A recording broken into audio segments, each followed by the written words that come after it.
রক্তের পরে হচ্ছে আমাদের সংবহনতন্ত্র, আর শেষে হচ্ছে এই রিলেটেড কিছু রোগের কথা বলা আছে। ঠিক আছে, তাহলে আমরা স্টার্ট করব যে জিনিসটা দিয়ে, তাহলে তোমরা খাতায় যেটা হেডিং দিবা সেটা হচ্ছে ব্লাড। ওকে, ব্লাড তোমরা হেডিং দিবা।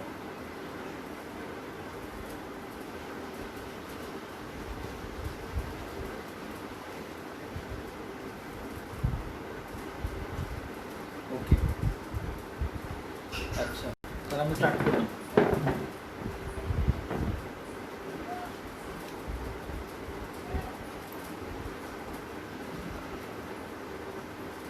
ব্লাড বা রক্ত, প্রথম কথা হচ্ছে আমাদের যেটা, যে আমরা জানি যে আমাদের রক্ত হচ্ছে তরল যোজক কলা। এটা আমরা 9-10 থেকে শিখে আসছি যে রক্ত হচ্ছে তরল যোজক কলা, এবং এই তরল যোজক কলা যেটা আর কি, সেটার ক্ষেত্রে আমরা আরেকটা জিনিস মনে রাখবো, যেটা আসছে হচ্ছে ভ্রূণীয় মেজোডার্ম থেকে। তাহলে দুইটা কথা ফার্স্টে তুমি খেয়াল রাখো, একটা হচ্ছে তরল যোজক কলা আর একটা হচ্ছে ভ্রূণীয় মেজোডার্ম, এই দুইটা কথা। তারপরে 4টা থেকে 5টা কথা আছে যেটা রক্ত সম্বন্ধে আমাদের হুবহু মুখস্থ রেখে দিতে হবে। সেটা কি? একটা হচ্ছে রক্তের পিএইচ কত, রক্তের টেম্পারেচার কত, রক্তের স্পেসিফিক গ্র্যাভিটি অর্থাৎ আপেক্ষিক গুরুত্ব কত। ঠিক আছে, তারপরে মোট দেহের কত পার্সেন্ট হচ্ছে কি ব্লাড, আর দেহে মোট কতটুকু পরিমাণ অর্থাৎ অ্যামাউন্ট ব্লাড রয়েছে। তাহলে এই যে 4টা-5টা কথা, ঠিক আছে, এই 4টা-5টা কথা কিন্তু আমাদেরকে খুব ভালোভাবে খেয়াল করতে পারতে হবে। ঠিক আছে, তাহলে ফার্স্টে বলেছি হচ্ছে আমাদের যে পিএইচ কত, টেম্পারেচার কত। পিএইচ যেমন আছে কত 7.35 থেকে 4.5 or 4.6। টেম্পারেচার যেটা সেটা 36 থেকে 38। স্পেসিফিক গ্র্যাভিটি যেটা সেটা হচ্ছে কত 1.065। পার্সেন্টেজ হচ্ছে কত 8%। অ্যামাউন্ট কত 5 থেকে 6 লিটার। সব কিছু আমি এখানে লিখলাম না, কারণ আমাদের প্রত্যেকটা বইয়ে এটা আছে, কিন্তু এই ইনফরমেশনগুলো জানা লাগবে, এটা হচ্ছে আসল কথা। এটুকু পড়া হচ্ছে আমাদের জন্য স্টার্ট। তাহলে রক্ত যখন আমরা চ্যাপ্টারটা পড়া স্টার্ট করব, শুরু করব, তখন শুরুতেই আমরা তার pH, temperature, specific gravity, percentage এবং তার অ্যামাউন্ট, এটা আমাদেরকে অবশ্যই খেয়াল রাখতে হবে। ঠিক আছে,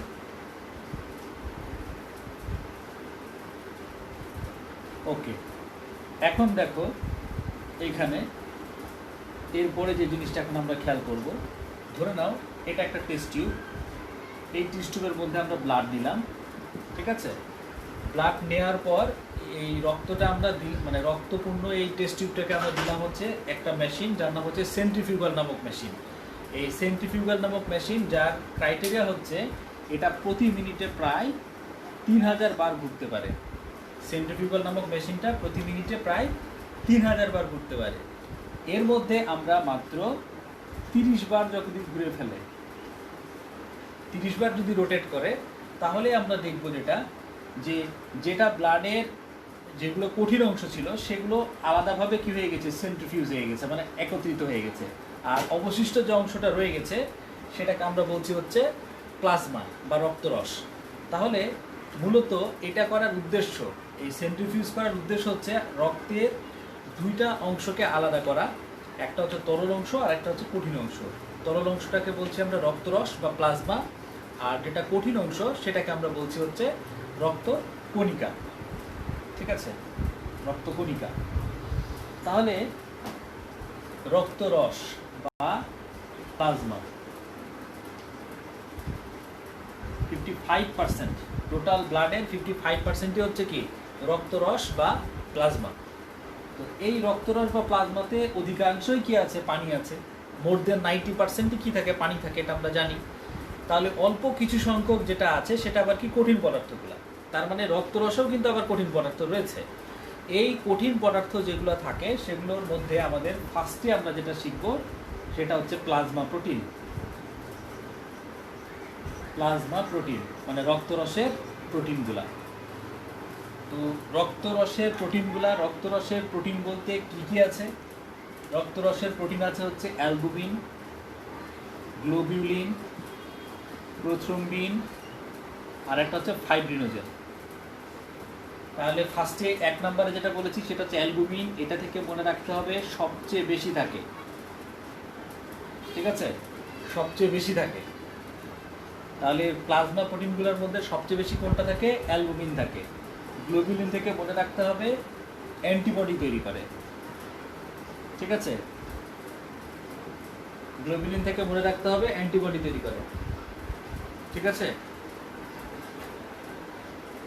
আচ্ছা, প্রোথ্রম্বিন এবং ফাইব্রিনোজেন এইখান থেকে মনে রাখতে হবে, সেটা হচ্ছে যে এই দুইজন প্রোথ্রম্বিন এবং ফাইব্রিনোজেন এই দুজন হচ্ছে রক্ততঞ্চনের ফ্যাক্টর হিসেবে কাজ করে। রক্ততঞ্চনের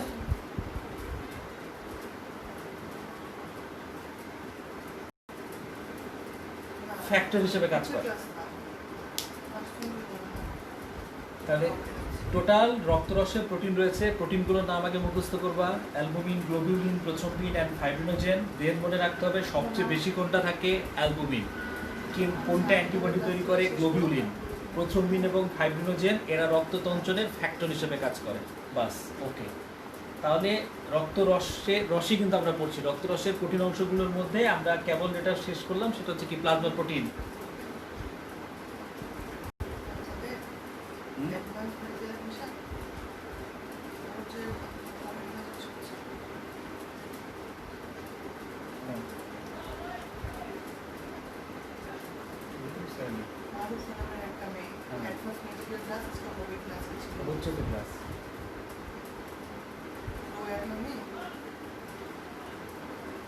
আচ্ছা, ঠিক আছে। তোমাদের কারো শুনতে বা বুঝতে অসুবিধা হলে আমাকে একটু কমেন্টে বলতে পারো, বিশেষ করে শোনাটা, ঠিক আছে? আচ্ছা, শোনা যাচ্ছে লিখছো।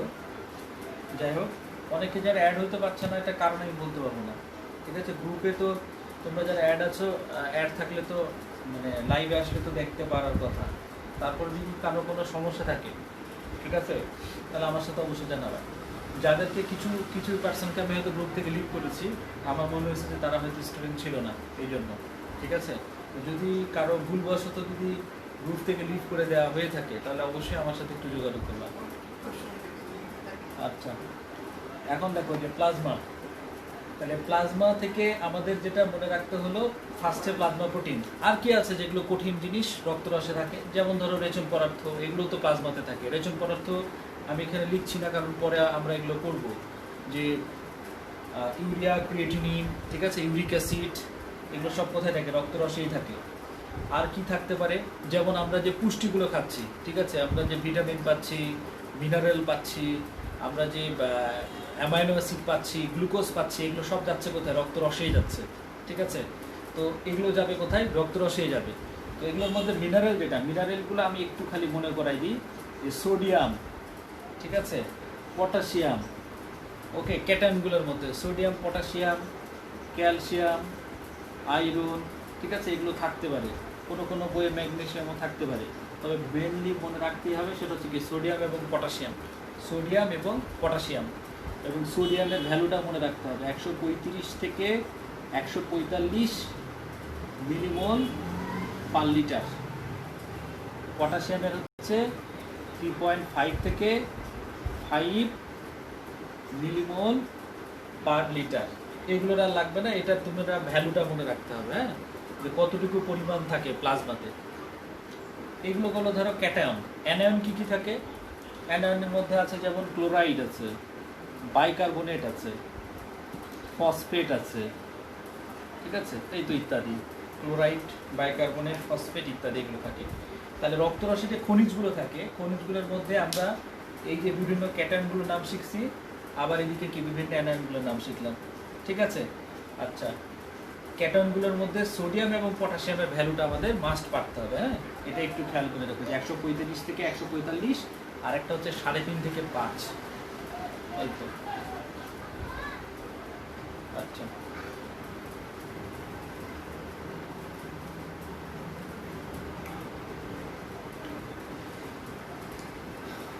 আচ্ছা, এখন আমরা যেটা এখন কমপ্লিট করবো, তাহলে দেখো রক্তরসে কঠিনগুলোর মধ্যে আরও কি, যেগুলো আমি বললাম না, যেমন রঞ্জক পদার্থ থাকতে পারে।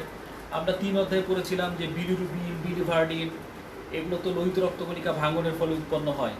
উৎপন্ন হওয়ার পর এগুলো আসলে তো আর হারাই যাবে না প্রকৃতিতে, তাই না? এগুলো কি হবে? ব্লাডেই থাকবে, রক্তরসেই থাকবে। তো বিভিন্ন রঞ্জক পদার্থ বলতে এদেরকে বোঝায়। বিলিরুবিনের বর্ণ হলুদ, বিলিভার্ডিনের বর্ণ হচ্ছে সবুজ, ঠিক আছে। এছাড়াও ব্লাড যে অ্যান্টিবডিগুলো আছে, অ্যান্টিবডিগুলো কোথায় থাকে? প্লাজমাতেই থাকে। আমরা যে বললাম যে গ্লোবিউলিন অ্যান্টিবডি তৈরি করে, গ্লোবিউলিন অ্যাকচুয়ালি আছে 3 রকমের। একটা হচ্ছে আলফা, একটা হচ্ছে বিটা, একটা হচ্ছে গামা, ঠিক আছে। তো যেটা গামা গ্লোবিউলিন, ঠিক আছে, গামা গ্লোবিউলিন যেটা, সেটাকে ডাকা হয় ইমিউনোগ্লোবিউলিন। ইমিউনোগ্লোবিউলিন, গামা গ্লোবিউলিনকে ডাকা হচ্ছে ইমিউনোগ্লোবিউলিন হিসাবে, ঠিক আছে। তো এই যে ইমিউনোগ্লোবিউলিন, এটাকে সংক্ষেপে আইজি দ্বারা প্রকাশ করে, বুঝতে পারছো? এবং যেটাকে আমরা কি বলি? অ্যান্টিবডি বলি। ইমিউনোগ্লোবিউলিনকে কি সংক্ষেপে কি রূপে প্রকাশ করে? আইজিকে প্রবেশ করে। তাহলে সেটা অ্যাকচুয়ালি তৈরি হচ্ছে কোথা থেকে? এই গামা গ্লোবিউলিন, গামা গ্লোবিউলিন। ওকে, তাহলে দেখো প্লাজমা প্রোটিন, প্লাজমার মধ্যে যদি বলো যে ভাই সবচেয়ে গুরুত্বপূর্ণ জিনিস কোনটা ছিল, সেটা হচ্ছে প্লাজমা প্রোটিনগুলো। প্লাজমা প্রোটিনের নাম পাঠতে হবে এবং ওইটা সম্পর্কে যে একটা দুটো করে কথা বলেছি সেটাও পাঠতে হবে। আচ্ছা, এখন প্লাজমার পরে আমরা যেটা ভালোভাবে আলোচনায় যাব সেটা হচ্ছে আমাদের রক্তকণিকা, ঠিক আছে। রক্তকণিকা, ব্লাড সেলস বলতে যা বুঝি আমরা।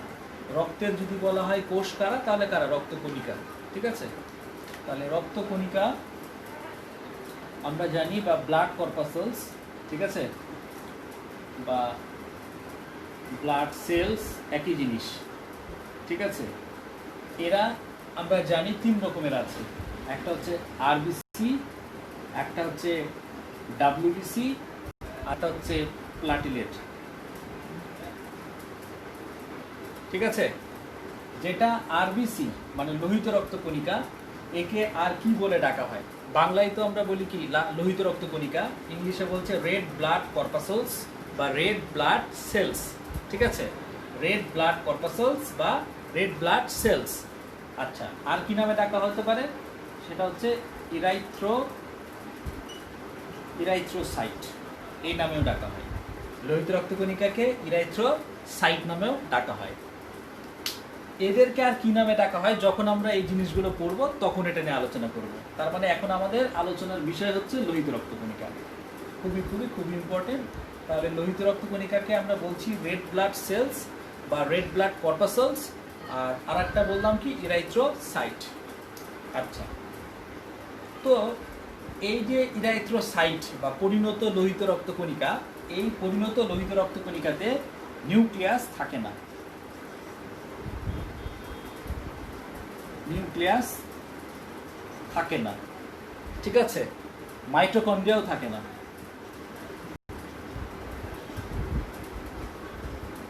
ঠিক আছে। তাহলে এই যে দুইটা জিনিস খুবই খুবই খুবই গুরুত্বপূর্ণ মেডিকেল অ্যাডমিশনের জন্য, যে ইরাইথ্রোসাইটে কোন দুইটা জিনিস থাকে না? একটা হচ্ছে নিউক্লিয়াস থাকে, একটা হচ্ছে মাইটোকন্ড্রিয়া থাকে না। তাহলে মাইটোকন্ড্রিয়া যেহেতু থাকে না, তার মানে লোহিত রক্তকণিকাতে সবাত শোষণ অসম্ভব। তাহলে এখানে যে গ্লাইকোলাইসিসটা হয় লোহিত রক্তকণিকার মধ্যে, আমরা জানি যে গ্লাইকোলাইসিস কিন্তু সবাতেও হয় আবার অবাতেও হয়। গ্লাইকোলাইসিস প্রক্রিয়াটা সবাত শোষণেও হয়, অবাত শোষণেও হয়। তোমরা এটা সেকেন্ড ইয়ারের পর আর কি। গ্লাইকোলাইসিস প্রক্রিয়াটা সবাত শোষণেও হয়, অবাত শোষণেও হয়। তাহলে এই যে যারা অবাত শোষণে যে গ্লাইকোলাইসিসটা হয় সেটাকে বলা হয় অ্যানারোবিক গ্লাইকোলাইসিস, আর সবাতে যেটা হয় সেটাকে অ্যারোবিক গ্লাইকোলাইসিস।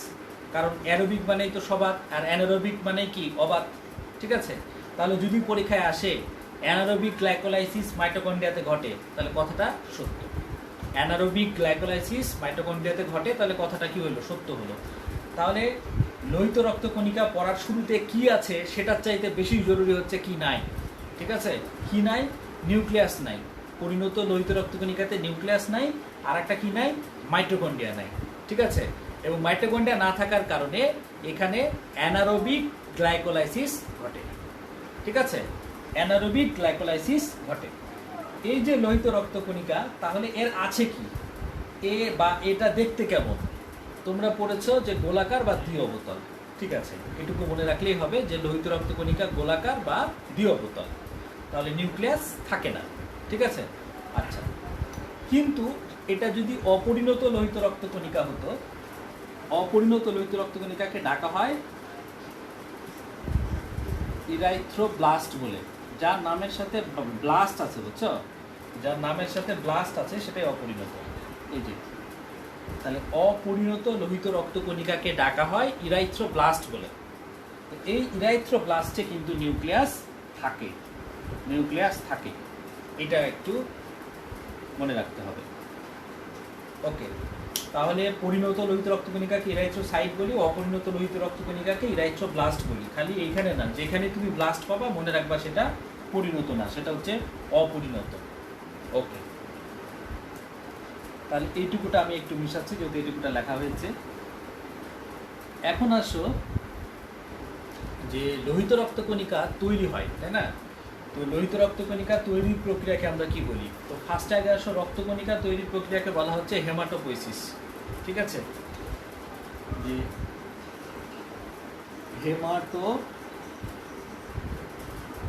হেমাটোপোয়েসিস হচ্ছে রক্তকণিকা উৎপাদন প্রক্রিয়া। ঠিক আছে, এই হেমাটোপোয়েসিস কোথায় হয়? রেড বোন ম্যারোতে হয়। রেড বোন ম্যারো, ঠিক আছে, রেড বোন ম্যারো বা লোহিত রক্তকণিকাতে হেমাটোপোয়েসিস হয়। তাহলে হেমাটোপোয়েসিস কাকে বলে? রক্তকণিকা উৎপাদন প্রক্রিয়াকে হেমাটোপোয়েসিস বলে। হেমাটোপোয়েসিস হচ্ছে কোথায়? লাল অস্থিমজ্জাতে।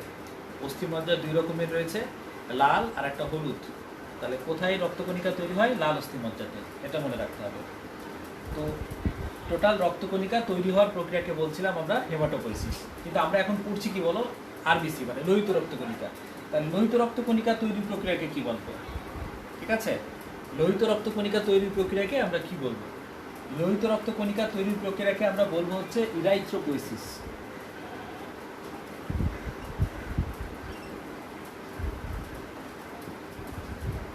ঠিক আছে, লোহিত রক্তকণিকা তৈরির প্রক্রিয়াকে আমরা বলবো যেটা, সেটা হচ্ছে কি বলো? ইরাইথ্রোপোয়েসিস। আচ্ছা, তাহলে ইরাইথ্রোপোয়েসিস কি? লোহিত রক্তকণিকা উৎপাদন প্রক্রিয়া। ঠিক আছে, এবং এই প্রক্রিয়াতে ভূমিকা রাখবে একটা হরমোন প্রত্যক্ষভাবে, তার নাম হচ্ছে ইরাইথ্রোপয়েটিন। ঠিক আছে, ইপিও বা ইরাইথ্রোপয়েটিন।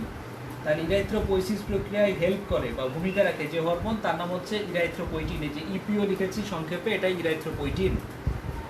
এই ইরাইথ্রোপয়েটিনটা আমরা কোথা থেকে পাবো? হ্যাঁ, এই ইরাইথ্রোপয়েটিনটা আসবে হচ্ছে কিডনি থেকে। এটা একটা ইম্পর্টেন্ট কথা, কিডনি বা বৃক্ক থেকে আসে। তাহলে লোহিত রক্তকণিকা উৎপাদন প্রক্রিয়াকে বলি আমরা ইরাইথ্রোপোয়েসিস। ইরাইথ্রোপোয়েসিস প্রক্রিয়ায় যে হরমোন ভূমিকা রাখে তার নাম হচ্ছে ইরাইথ্রোপয়েটিন। ইরাইথ্রোপয়েটিন আসে কোথা থেকে? কিডনি থেকে আসে। এই তো, ওকে, কিডনি থেকে আসে। এখন দেখো এরপরে যে বিষয়টা, নেক্সট যে বিষয়টা, তাহলে কি আছে কি নাই, ঠিক আছে, এবং কিভাবে তৈরি হয়, এটা কিন্তু আমাদের পড়া হয়ে গেল। আচ্ছা, আর থাকার মধ্যে তার আর একটা বিশেষ যে জিনিসটা আছে সেটা হচ্ছে আমরা জানি হিমোগ্লোবিন থাকে। হিমোগ্লোবিন, লোহিত রক্তকণিকাতে হিমোগ্লোবিন থাকে। এই হিমোগ্লোবিন থাকার কারণে এর রঙটা কি হয়? লাল হয়। এবং মানুষের রক্তে এই হিমোগ্লোবিন থাকার কারণেই মানুষের রক্ত রেসপাইরেশনে ভূমিকা রাখে, মানে শ্বসনে ভূমিকা রাখে। মানুষের রক্তে হিমোগ্লোবিন থাকার কারণে, হিমোগ্লোবিনটা কি রাখে? হিমোগ্লোবিন থাকার কারণে আমাদের রক্তটা শ্বসনে ভূমিকা রাখছে। কেন? কারণ এই হিমোগ্লোবিন অধিক পরিমাণে অক্সিজেন পরিবহন করছে। ঠিক আছে, ফুসফুস থেকে কোষে নিয়ে যাচ্ছে অক্সিজেনকে, আর স্বল্প পরিমাণ কার্বন ডাইঅক্সাইড পরিবহনে ভূমিকা রাখে। তোমরা 5 অধ্যায়ে পড়ে থাকবে অনেকে। তো হিমোগ্লোবিন থাকার কারণে মানুষের রক্ত শ্বসনে ভূমিকা রাখে। আমরা এরকমই কাছাকাছি একটা পড়া পড়েছিলাম ঘাসফড়িংয়ের সময়। তখন আমি বলেছিলাম যে ঘাসফড়িংয়ের রক্তে হিমোগ্লোবিন নাই, এই কারণে তার রক্ত শ্বসনে কোনো ভূমিকা রাখে না। আচ্ছা, তাহলে এটা বুঝতে পেরেছো আশা করি। আচ্ছা, এখন দেখো এই যে লোহিত রক্তকণিকা আমি বললাম, লোহিত রক্তকণিকা হিমোগ্লোবিন থাকে, এটা আমাদের জন্য গেল। এখন লাস্ট যে কয়েকটা কথা আছে লোহিত রক্তকণিকার সম্বন্ধে সেটা একটু দেখো, সেটা হচ্ছে তাদের সংখ্যা। ঠিক আছে, তো সংখ্যা মনে রাখার একটু সহজ বুদ্ধি আছে, একটু খেয়াল করো। তুমি ফার্স্টে মনে রাখবা হচ্ছে 45, 50, 60, 70, 80 আর 90 লক্ষ পার কিউবিক সেন্টিমিটারে লোহিত রক্তকণিকার সংখ্যা এত লক্ষ হতে পারে। নতুন আজমল স্যারের বইয়ে 45-এর জায়গায় এখন হয়ে যাবে হচ্ছে 48 লক্ষ। আর 50-এর জায়গায় হয়ে যাবে 54 লক্ষ। ঠিক আছে, এটা কার? এটা মহিলাদের, অর্থাৎ ফিমেল। ঠিক আছে, এটা কার? এটা পুরুষের, অর্থাৎ মেল। ঠিক আছে, এটা এইটুকু কার? এইটুকু হচ্ছে শিশুদের। ঠিক আছে, শিশুদের। আর এইটুকু থাকবে কখন? ভ্রূণ অবস্থায়, অর্থাৎ ইন্ট্রা ইউটেরাইন লাইফে, ভ্রূণ অবস্থায়। তাহলে লোহিত রক্তকণিকার সংখ্যা মহিলা দেহে 48 লক্ষ পার কিউবিক সেন্টিমিটার, ফিমেলের ক্ষেত্রে 54 লক্ষ, চাইল্ডের ক্ষেত্রে হচ্ছে 60 থেকে 70 লক্ষ, ভ্রূণ অবস্থায় হচ্ছে 80 থেকে 90 লক্ষ। এই তো, তাহলে আমাদের এটা মুখস্থ করা খুব একটা কঠিন বিষয় না, যদি তোমরা এভাবে সংখ্যা দিয়ে একটু মনে রাখার ট্রাই করো। ঠিক আছে, এখন দেখো এখান থেকে দুইটা জিনিস আমাদের শিখতে হবে, একটা হচ্ছে অ্যানিমিয়া আর একটা হচ্ছে পলিসাইথেমিয়া। তো লোহিত রক্ত কণিকার পরিমাণ যখন স্বাভাবিকের চেয়ে কমে যাবে, ঠিক আছে, যখন স্বাভাবিকের চেয়ে কমে যাবে, তো বলছে কত কমে যাবে? যার যতটুকু থাকা উচিত সেখান থেকে 25% কমে যাবে। তো লোহিত রক্ত কণিকার সংখ্যা যদি 25% কমে যায় স্বাভাবিকের চেয়ে, তখন সেটা আমাদের বই বলছে, এটাকে বলবো আমরা অ্যানিমিয়া। অ্যানিমিয়া, ঠিক আছে।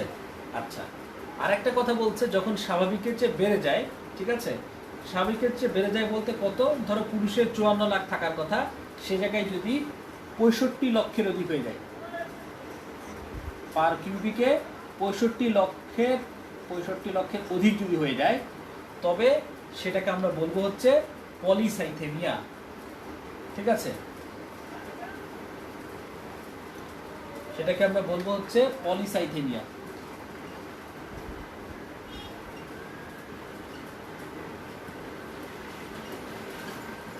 ঠিক আছে, এটাকে আমরা বলবো হচ্ছে পলিসাইথেমিয়া। তাহলে লোহিত রক্ত কণিকার এই কথাগুলো আমাদের মনে রাখতে হবে। এখন একজন ব্যক্তির পলিসাইথেমিয়া নাই, কিন্তু তারপরেও লোহিত রক্ত কণিকার সংখ্যা স্বাভাবিকের চেয়ে বেশি হতে পারে। তো আমাদের বইয়ে বলা আছে দুইটা ক্ষেত্রে, একটা হচ্ছে গর্ভাবস্থায় আর একটা হচ্ছে এক্সারসাইজ করলে, অর্থাৎ ব্যায়াম করলে। তাহলে ব্যায়াম করলে আর গর্ভাবস্থায়, এই দুই সময়ে লোহিত রক্ত কণিকার সংখ্যা স্বাভাবিকের চেয়ে বেড়ে যেতে পারে। ঠিক আছে, আচ্ছা, সেটাকে তখন আমরা কি বলবো না? পলিসাইথেমিয়া বলবো না। ওকে, লোহিত রক্ত কণিকা আমরা জানি যে লোহিত রক্ত কণিকা প্রতি 120 দিনে আর কি, মোট কথা, বা 4 মাসে এটা কি হয়? ধ্বংসপ্রাপ্ত হয়। তো লোহিত রক্ত কণিকা ধ্বংস হবে কোথায়? সেটা একটা গুরুত্বপূর্ণ প্রশ্ন। লোহিত রক্ত কণিকা বা আদার্স রক্ত কণিকাগুলো যদি ধ্বংস হওয়ার সময় যখন হবে, তারা ধ্বংস হবে হচ্ছে দুইটা অঙ্গে, একটা হচ্ছে লিভার আর একটা হচ্ছে স্প্লিন। ঠিক আছে, লিভার এবং স্প্লিনে লোহিত রক্তকণিকা কি হবে? ডিস্ট্রাকশন হবে। ঠিক আছে, তার মধ্যে লিভারটা তোমরা পড়েছো 3 অধ্যায়ে, যে লিভারে কুপার সেল বা কাপ্ফার সেল থাকে, যারা এক ধরনের ম্যাক্রোফেজ, যারা এই লোহিত রক্তকণিকাকে ভাঙতে পারে। তো কুপার সেল বা কাপ্ফার সেল আমরা 3 অধ্যায়ে পড়েছিলাম যে এটা লিভারে থাকে, যেটা লোহিত রক্তকণিকাকে ভাঙতে পারে। তো যাই হোক, এখন মনে রাখো লিভার এবং স্প্লিন, অর্থাৎ যকৃৎ এবং প্লীহা, এই দুইটা অঙ্গে লোহিত রক্তকণিকা ভাঙে। তো এই দুইটা অঙ্গকে একত্রে বলা হয় রেটিকুলো এন্ডোথেলিয়াল সিস্টেম। রেটিকুলো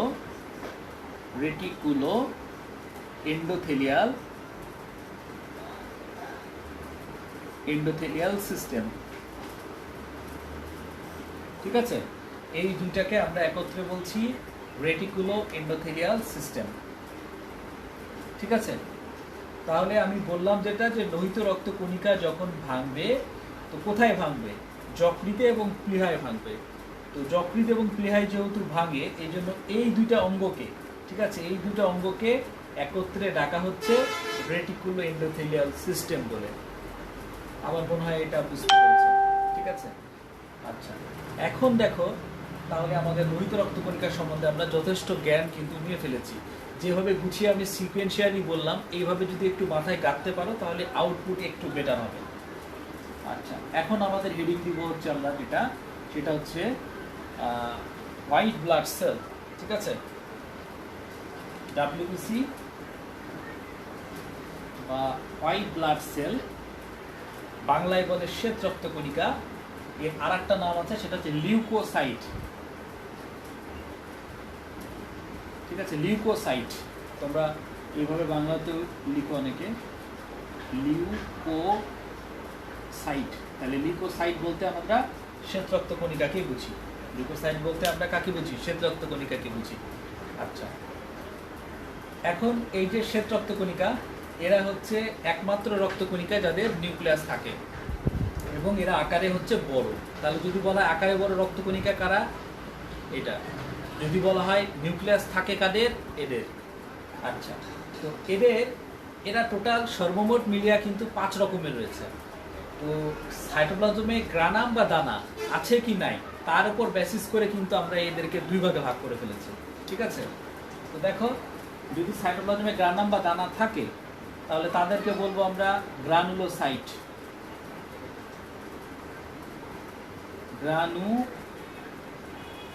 গ্রানুলোসাইট। আর যদি না থাকে তাহলে সেটাকে কি বলবো আমরা? অ্যাগ্রানুলোসাইট। খালি নামের আগে এ লিখে দিলেই হবে। তাহলে সাইটোপ্লাজমে যদি গ্রানাম বা দানা থাকে তবে সেটাকে আমরা বলছি গ্রানুলোসাইট, আর না থাকলে কি বলবো? অ্যাগ্রানুলোসাইট। ঠিক আছে, এখন টোটাল নাম হচ্ছে 5টার 3টা থাকবে এক গ্রুপে, 2টা থাকবে আর এক গ্রুপে।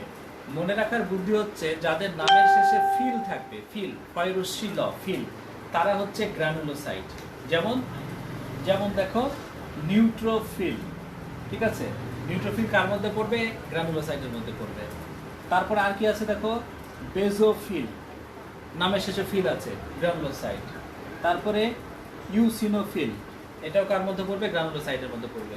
তাহলে মনে রাখবা যাদের নামের শেষে ফিল থাকে তারা গ্রানুলোসাইটের মধ্যে পড়ে। আর অ্যাগ্রানুলোসাইটের মধ্যে তাহলে কারা পড়বে? যাদের নামের শেষে তাহলে ফিল নাই, তাহলে কাদের নাই? মনোসাইট, আর একটা আছে কি? লিম্ফোসাইট। একটা হচ্ছে মনোসাইট আর একটা হচ্ছে লিম্ফোসাইট।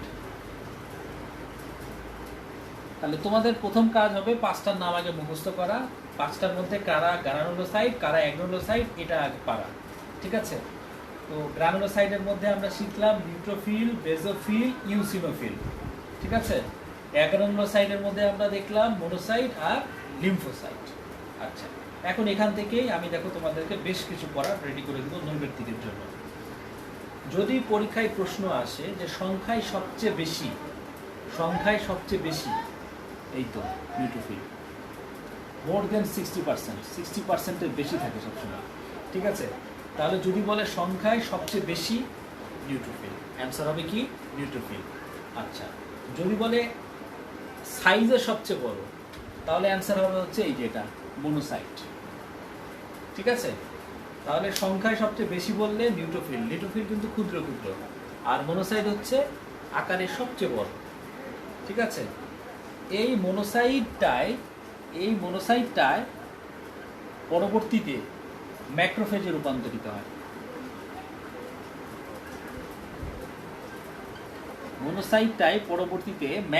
রূপান্তরিত হয়। তাহলে মনোসাইট কনভার্টস ইনটু ম্যাক্রোফেজ। ঠিক আছে, ওকে। তাহলে আমাদের এখানে সবচেয়ে বেশি নিউট্রোফিল, সবচেয়ে বড় মনোসাইট। ঠিক আছে, এখন এদেরকে আমরা মাইক্রোস্কোপের নিচে চিনি কি করে? চেনার জন্য এদেরকে এক ধরনের বিশেষ রকমের রং দিয়ে রঞ্জিত করা হয়, যাকে বলা হয় লিশম্যান রঞ্জক।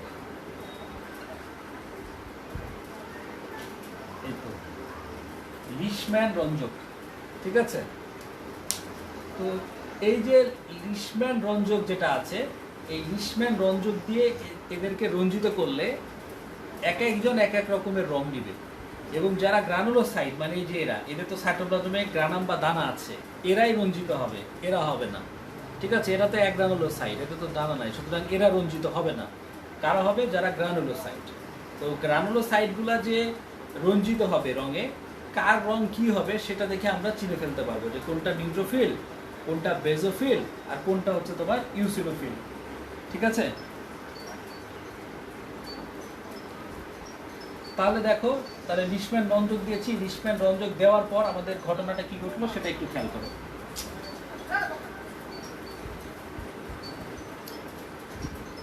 লিশম্যান রঞ্জক দেওয়ার পর যখন আমরা নিউট্রোফিলের ক্ষেত্রে যে রংটা আসবে, দেখো নিউট্রোফিল কিন্তু নিউট্রালের সাথে মিলে। নিউট্রোফিল বানানে এন আছে, নিউট্রাল বানানে কি আছে? এন আছে। তাহলে নিউট্রোফিলের ক্ষেত্রে বর্ণ কি হবে? নিরপেক্ষ। ঠিক আছে, নিউট্রোফিল হচ্ছে কি বললাম বলো? বর্ণ নিরপেক্ষ। তাহলে লিশম্যান রঞ্জক দেওয়ার পর নিউট্রোফিলের ক্ষেত্রে কি হবে? বর্ণ নিরপেক্ষ হবে। আচ্ছা, এবার আসো বেজোফিল। বেজোফিলের ক্ষেত্রে মনে রাখবা বেনি। ঠিক আছে, বেতে বেজোফিল, বেতে বেজোফিল, আর নিতে হচ্ছে নীলবর্ণ। ঠিক আছে, বেতে বেজোফিল, নিতে হচ্ছে নীলবর্ণ। বুঝতে পারছো আমার কথা? তাহলে নিউট্রোফিল কি বললাম? বর্ণ নিরপেক্ষ। বেজোফিল কি বললাম বলো? বেতে বেজোফিল, নিতে কি? নীলবর্ণ। আচ্ছা, তারপরে যেটা ইউসিনোফিল। ঠিক আছে, ইউসিনোফিলের ক্ষেত্রে মনে রাখবা হচ্ছে ইলা। ইলা, ইতে ইউসিনোফিল, বুঝতে পারছো? লাতে হচ্ছে লাল বর্ণ। তাহলে ইওসিনোফিলের বর্ণ হবে কেমন? লাল হবে। ঠিক আছে, তাহলে আমি আবার একটু রিপিট করি। লিশম্যান রঞ্জক দেওয়ার পর নিউট্রোফিল বর্ণ নিরপেক্ষ হবে, তবে বই টু বই ভ্যারি করবে। নিউট্রোফিলের বর্ণ নিরপেক্ষটা বই টু বই ভ্যারি করবে। বেজোফিলটা মনে রাখবা বেনি, বেতে বেজোফিল, নিতে নীল বর্ণ। ইউসিনোফিল মনে রাখতে হবে ইলা, ইতে ইউসিনোফিল, লাতে কি? লাল বর্ণ। শেষ। এখন এই যে আমাদের শ্বেত রক্তকণিকা, শ্বেত রক্তকণিকার সংখ্যা 12 নিয়ে কিছু প্রশ্ন আমাদের লাগবে। যে যেমন ধরো সাপোজ নিউট্রোফিলিয়া, ঠিক আছে, তারপরে লিউকোসাইটোসিস। ঠিক আছে, এটা আমি আগে মিশালাম।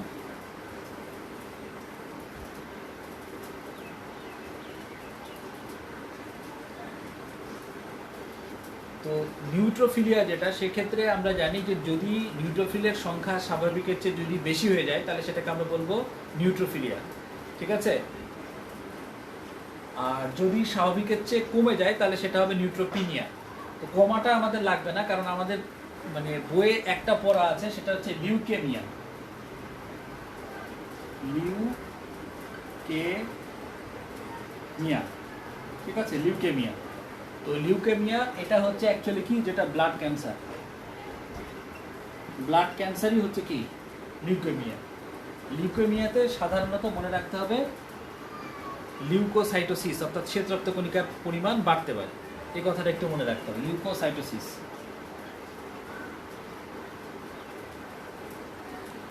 তাহলে সাইটোসিস কথাটা থাকা মানে স্বাভাবিকের চেয়ে বেশি পাওয়া। তাহলে যদি বলি শ্বেত রক্তকণিকার পরিমাণ স্বাভাবিকের চেয়ে বেড়ে গেছে, তাহলে কি হবে? লিউকোসাইটোসিস। ঠিক আছে, যদি বলে শুধু নিউট্রোফিলিয়া বেড়েছে তাহলে কি? নিউট্রোফিলিয়া। এই তো। আর লিউকেমিয়াতে সাধারণত লিউকোসাইটোসিস হয়, মানে শ্বেত রক্তকণিকার পরিমাণ স্বাভাবিকের চেয়ে বেশি থাকে। এখন শ্বেত রক্তকণিকার পরিমাণ কখন কখন বেশি থাকে, বইয়ে এরকম একটা কথা বলা আছে। একটা বলা আছে যে অসুস্থ থাকলে তো তার মধ্যে সবই করে গেল। ধরো যে কোনো বডিতে যদি কোনো ইনফেকশন থাকে তখন শ্বেত রক্তকণিকার পরিমাণ তো এমনি বাড়বে। তারপরে যদি লিউকেমিয়াতেও কি, এটাও তো অসুস্থ হয়, লিউকেমিয়া এটাও তো অসুস্থ হওয়া। তাহলে একটা বলেছে অসুখ হলে বা অসুস্থ হলে আমাদের শ্বেত রক্তকণিকার পরিমাণ বেড়ে যেতে পারে। আর একটা বাড়ে কখন? শিশু অবস্থায়। তাহলে শিশু অবস্থাতেও বেশি থাকতে পারে, আর একটা থাকতে পারে কখন? অসুস্থ হলে শ্বেত রক্তকণিকার পরিমাণ। এই কথাটা একটু লাস্ট একটু বলে রাখুন। এতক্ষণ ধরে শ্বেত রক্তকণিকা সম্বন্ধে যা যা বলেছি তার মধ্যে দুইটা জিনিস আমাদের বই থেকে মুখস্থ করতে হবে। সেটা হচ্ছে যে এই যে 5 রকমের শ্বেত রক্তকণিকা, 5 রকমের শ্বেত রক্তকণিকার 5 রকমের আয়ুষ্কাল, ঠিক আছে, 5 রকমের আকার, ঠিক আছে, এই জিনিসগুলোর একটা ছক আছে বই, এটা মুখস্থ করতে হবে। এবার এর চাইতেও খুবই গুরুত্বপূর্ণ একটা জিনিস, সেটা হচ্ছে কাজ মনে রাখা। এবং কাজ থেকে অলরেডি মেডিকেল অ্যাডমিশন টেস্টে একাধিকবার প্রশ্ন আসছে। 5টা কাজকে আমরা 5টাই মনে রাখার মতো করে পড়বো, যাতে পরীক্ষায় আসলে এটা আমাদের কোনোভাবে মিস না হয়। এটা আমাদের খেয়াল রাখতে হবে। শ্বেত রক্তকণিকার কাজ আমরা খুবই খুবই খুবই ভালো করে পড়বো, যাতে আমাদের এক্ষেত্রে কোনোই প্রবলেম না হয়। আচ্ছা, দেখো এখন শ্বেত রক্তকণিকার কাজ, তাহলে হেডিং দেবা 1 নাম্বার যেটা, সেটা এখন আমরা কিভাবে মনে রাখবো? 1 নাম্বার মনে রাখবো হচ্ছে আমরা যে মণি, কোনো মানুষের নাম, মণি জীবাণু ভক্ষণ করে,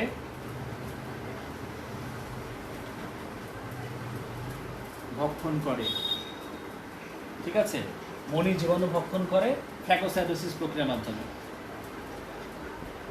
ফ্যাগোসাইটোসিস প্রক্রিয়ার মাধ্যমে। আচ্ছা, এখান থেকে আমরা কি শিখলাম? মতে মনোসাইট বা ম্যাক্রোফেজ একই কথা, কারণ আমি বলেছিলাম মনোসাইটই পরবর্তীতে ম্যাক্রোফাইজে রূপান্তর হয়। নিতে নিউট্রোফিল, ঠিক আছে, তাহলে একটা বললাম মনোসাইট আর একটা বললাম ম্যাক্রোফেজ, আর নিতে কি বলেছি বলো? নিউট্রোফিল। তাহলে মনি জীবাণু ভক্ষণ করে ফ্যাগোসাইটোসিস প্রক্রিয়ার মাধ্যমে। ম দিয়ে মনে রাখবা মনোসাইট বা ম্যাক্রোফেজ, আর নি দিয়ে মনে রাখবা হচ্ছে নিউট্রোফিল। তাহলে আর কোনো সমস্যা নাই, ঠিক আছে। আচ্ছা, তাহলে একটা কাজ কিন্তু আমাদের শেখা হয়ে গেল, মনি জীবাণু ভক্ষণ করে ফ্যাগোসাইটোসিস প্রক্রিয়ার মাধ্যমে। আচ্ছা, দ্বিতীয় আমরা কাজ যেটা শিখবো সেটা দেখো, 2 নাম্বার দিবা, দিয়ে মনে রাখবা হচ্ছে হিলি। হিলি আমরা জানি পোর্ট আছে, হিলি, হিতে মনে রাখতে হবে হিস্টামিন,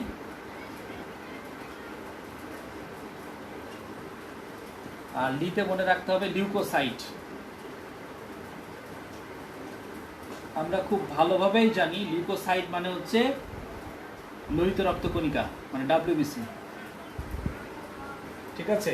হিলি, হিতে হিস্টামিন, লিতে লিউকোসাইট। তো লিউকোসাইট যেটা, লিউকোসাইট মানে মনে রাখতে হবে ডাব্লিউবিসি, অর্থাৎ লোহিত শ্বেত রক্তকণিকা।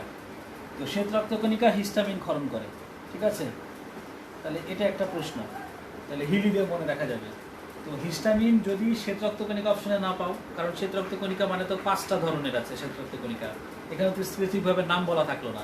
তো অন্য বই থেকে যদি আবার প্রশ্ন হয়, এই জন্য তোমরা আরও 2টা কথা মনে রাখবা, যে কারা কারা হিস্টামিন ক্ষরণ করে এই লিউকোসাইট ছাড়া, আর কারা কারা হিস্টামিন ক্ষরণ করে। একটা হচ্ছে মাস্ট সেল, মাস্ট কোষ বা সেল, মাস্ট, ঠিক আছে, একটা হচ্ছে মাস্ট সেল, আর একটা হচ্ছে বেজোফিল।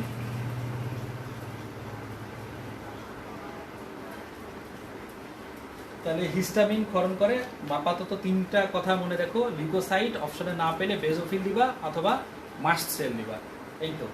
তাহলে 2টা কাজ কিন্তু আমাদের মুখস্থ করা হয়ে গেল।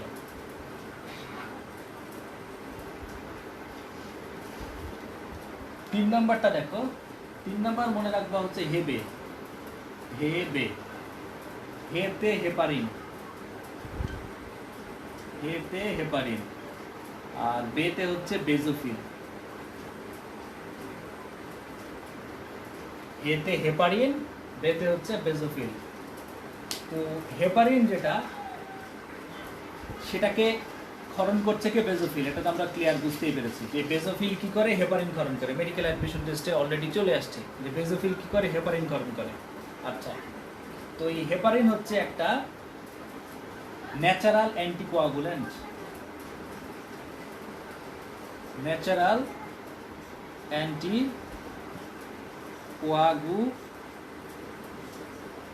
অ্যান্টিকোয়াগুল্যান্ট, ঠিক আছে। হেপারিন হচ্ছে ন্যাচারাল অ্যান্টিকোয়াগুল্যান্ট। তো হেতে মনে রাখতে হবে হেপারিন, বেতে মনে রাখতে হবে বেজোফিল। হেপারিন ক্ষরণ করে কে? বেজোফিল। হেপারিন হচ্ছে একটা ন্যাচারাল অ্যান্টিকোয়াগুল্যান্ট, অর্থাৎ অ্যান্টি বলতেই বুঝতে পারছো বিপরীত, কোয়াগুলেশন মানে হচ্ছে রক্ততঞ্চন, অর্থাৎ রক্ততঞ্চনে বাধা দেয়। প্রাকৃতিকভাবে আমাদের শরীরে আছে যেটা রক্তকে জমাট বাঁধতে দেয় না, ঠিক আছে। হেপারিন রক্তকে জমাট বাঁধতে দেয় না, এই কথাটা মনে রাখতে হবে। তো এইখানে এটা পড়ার সময় আমার একটা জিনিস মনে আসলো, তোমাদের একটা ব্রিটেনের প্রশ্ন আসতে পারে যে রক্তনালীতে রক্ত জমাট কেন বাঁধবে না। তো রক্তনালীতে রক্ত জমাট বাঁধবে না, তাহলে আলাদা একটা ছোট্ট জায়গায় একটু তোমরা লিখে নাও, ঠিক আছে। খাতার একটু আলাদা ছোট্ট জায়গায় লিখে নাও। 1 নাম্বার লিখে নেবা হচ্ছে যে হেপারিন, রক্তনালীতে রক্ত জমাট না বাঁধার কারণ 1 নাম্বার হচ্ছে হেপারিন, ঠিক আছে। 2 নাম্বার মনে রাখবা হচ্ছে মসৃণ নালীগাত্র, মানে ব্লাড ভেসেলের স্মুথনেস, মোট কথা, ঠিক আছে, বা মসৃণ নালীগাত্র, বাংলায় লিখো মসৃণ নালীগাত্র। বা smoothness of blood vessels. 3 number মনে রাখতে হবে হচ্ছে দ্রুত গতি।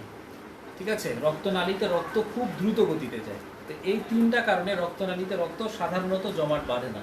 ঠিক আছে, তাহলে একটা হচ্ছে মসৃণ গাত্রনালী আর একটা হচ্ছে দ্রুত গতি। ওকে, তাহলে 1 হচ্ছে হেপারিন, ঠিক আছে, 2 হচ্ছে মসৃণ নালীগাত্র, আর 3 হচ্ছে কি বললাম বলো, দ্রুত গতি। এই 3টা কারণে রক্তনালীতে রক্ত জমাট বাঁধে না। আচ্ছা, আবার আমরা ফিরে আসি শ্বেত রক্তকণিকার কাজে। তাহলে শ্বেত রক্তকণিকার 3টা কাজ হলো। এবার আসো 4 নাম্বার। ঠিক আছে, 4 নাম্বারে আবার আমরা মনে রাখবো ইলার কথা।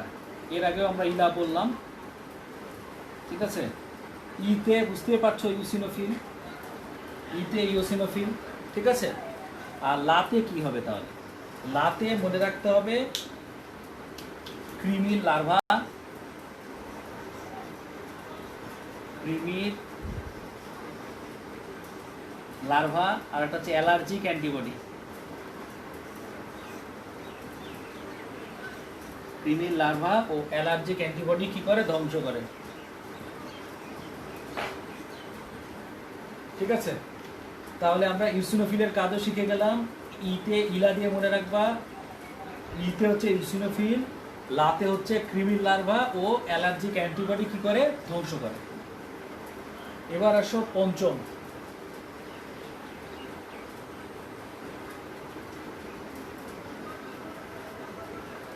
পাঁচ নম্বর কাজটা, 5 নম্বর কাজ মনে রাখতে হবে আমাদের লিম্ফোসাইট। লিম্ফোসাইট এটাই খালি এখন বাকি আছে। তো লিম্ফোসাইটের মধ্যে আমরা জানি একটা আছে বি আর আরেকটা আছে হচ্ছে টি। একটা হচ্ছে বি লিম্ফোসাইট আর একটা হচ্ছে কি টি লিম্ফোসাইট। তো যেটা বি লিম্ফোসাইট, এইখান থেকে এবার একটা মেডিকেল অ্যাডমিশন টেস্টে প্রশ্ন আসছে। তো বি লিম্ফোসাইট যেটা মনে রাখতে হবে, বি লিম্ফোসাইট কি তৈরি করে? অ্যান্টিবডি তৈরি করে। অ্যান্টিবডি তৈরি। তাহলে যদি পরীক্ষা আসে প্লাজমা বি লিম্ফোসাইট কি করে? অ্যান্টিবডি তৈরি করে। প্লাজমা বি লিম্ফোসাইট কি করে? অ্যান্টিবডি তৈরি করে। ঠিক আছে, এবং অ্যান্টিবডি তৈরি করার কারণে সে যে প্রতিরক্ষাটা দেয় দেহকে, সেটাকে বলে অ্যান্টিবডি নির্ভর সারা।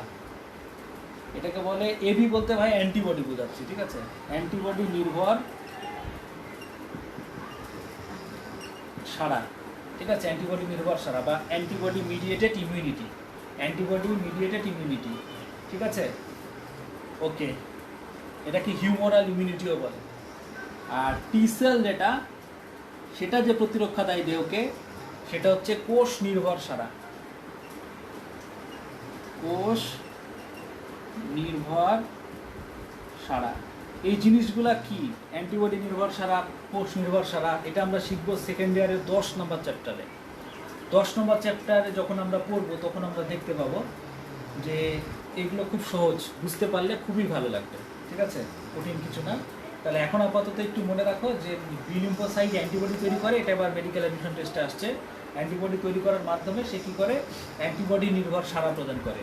আর টি লিম্ফোসাইট কী করে? কোষ নির্ভর সারা প্রদান করে। এই তো টুকি। ঠিক আছে, লাস্ট যে জিনিসটা আমরা একটু এখন খেয়াল করব সেটা হচ্ছে আমাদের প্লাটিলেট বা অনুচক্রিকা।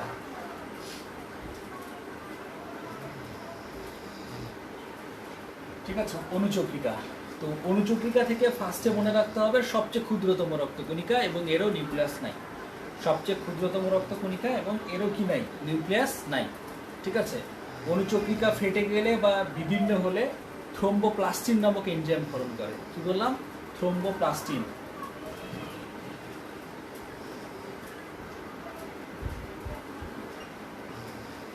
এই থ্রোম্বোপ্লাস্টিন নামক এনজাইম ক্ষরণ করে অনুচক্রিকা ফেটে গেলে, যেটা রক্ততঞ্চনের একটা ফ্যাক্টর।